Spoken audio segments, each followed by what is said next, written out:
Well, welcome. Thank you for joining us on this lovely Wednesday. Day 3. Yep, day 3 and our Holy Week devotions. So today we're going to talk a little bit about giving of what you have. And our passage for today is going to be Mark chapter 14. We're going to start at verses 3, and I'm reading again out of the NIV Bible.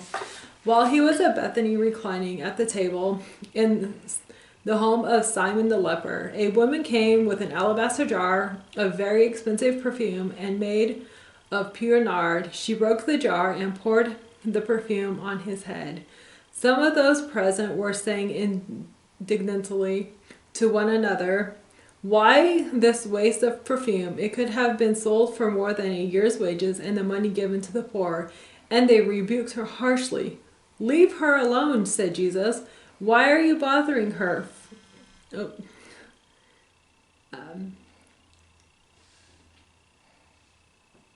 She got a text message.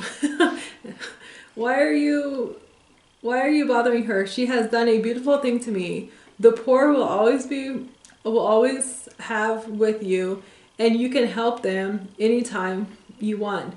But you will not always have me. She did what she could. She poured perfume on my body beforehand to prepare my burial. Truly I tell you, whatever the gospel is preached throughout the world, what she has done will also be told in memory of her.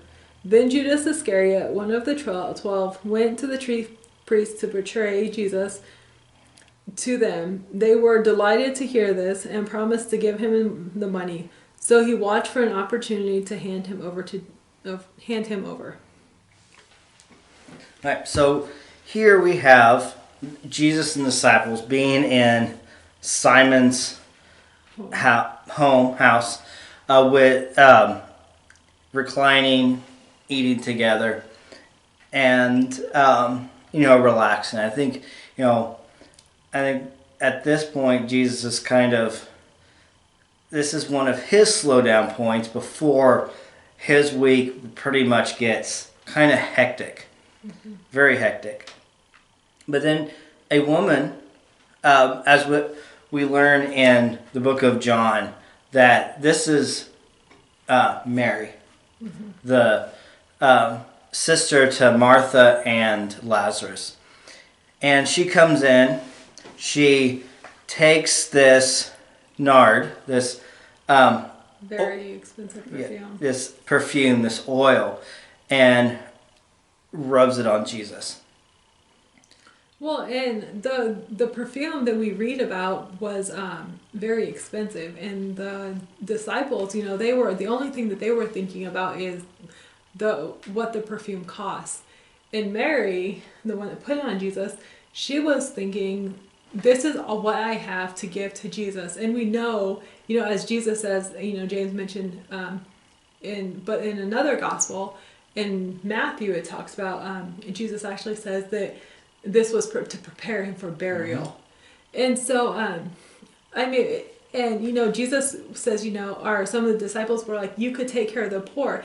And I don't think it was, Jesus wasn't saying don't take care of the poor or, use or be wasteful with your resources and it doesn't matter.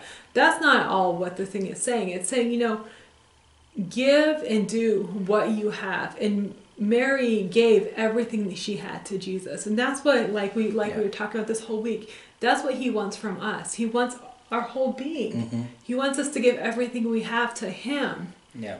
The poor are still important. We do need to take care of them, but our focus first primarily has to be on Jesus Christ and his lordship and what we have. And I also think with Judas, and we also read in John in this account, that he really wasn't that concerned, but he was more concerned about that money being able to, there's so much better stuff that we can do with it. And I think we do that a lot as Christians. So many times I think, thinking about, Jesus mentioning the poor, sometimes we give to the poor. When we do, it's about what people see us do. And Jesus was more concerned with her heart, because we know with Judas was not concerned about that money really going. He was just very mad that that stuff was being wasted on Jesus. Well, I mean, Judas betrayed Jesus and got 30 silver coins. And I don't think he used his 30 silver coins to help anybody. No, he threw them out. Yeah, but I mean, and so this week, and you know, as we're going through the Passover, the Passover week, the Holy Week, you know, you know, tomorrow's Monday, Thursday, and we'll talk about more about that tomorrow. But this is really, Mary was really preparing herself and her heart for what was coming. And she didn't know everything that was coming, but we do. So I want to encourage you guys this week as we prepare our hearts, and you, along with, you know, you prepare your heart. I mean, we live in a crazy world. And, you know, we don't know everything that's coming. No, we don't. But God does. And He wants us to prepare our hearts.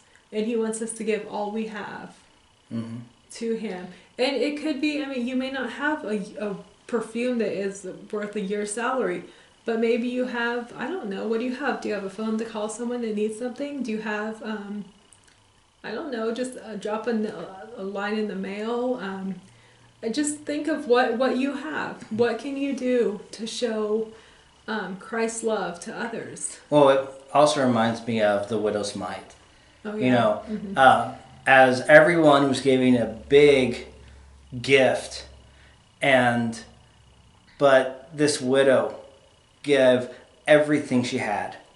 She gave, you know, if we think about it, you know, if someone who is not doing well, think of someone that, you know, financially is not doing well, and say they're only making, you know, say they have $100 to their name right now, or even, you know, $1 to their name. And you see all these people giving, you know, 50, you know, say $500. Yet they could give more. And I'm not saying to judge that person because they're not always giving what they should, because we don't always give to what we should. And it's not all about money. But the widow gave everything. So if she only had this $100, this $1, that's what she gave. She gave everything. Jesus is more concerned with not how we give or what we give. I mean, He does, there are guidelines in the Bible, you know, that it does say. But He's more concerned with our heart. It's a heart condition. The whole entire walk with Christ is a heart condition. And He knows our heart. And Jesus did say to be a cheerful giver. Don't be a giver just because somebody's watching you. And the thing is, right now, I mean, some of you guys go to church, some of you guys don't. And but, you know, so many in church, if while the plate's being passed, they want to make sure people are watching them put in. But we should be a cheerful giver. You know, give because God first gave it. You know, He's given everything to us. He gave us a chance for salvation. You know, this week reminds us of that salvation. And this is not, you know, right now we talk about Easter and His sacrifice for us and the resurrection. But this should not be a 1 year thing, a one time of the year thing. You know, this sacrifice that He gave is for every day of the year. Yeah, and I mean, Mary gave that thing. Jesus gave us our life, you know.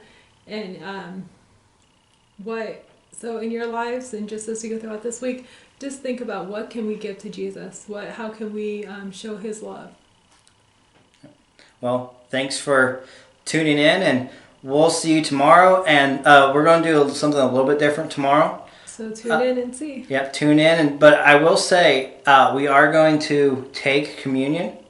So if you be prepared to take communion with us, you don't have to, you know, it does say bread, and our church uses grape juice. If you don't have that with you, you know, if you have a slice of bread, if you have crackers, you know, the bread was the staple of the day.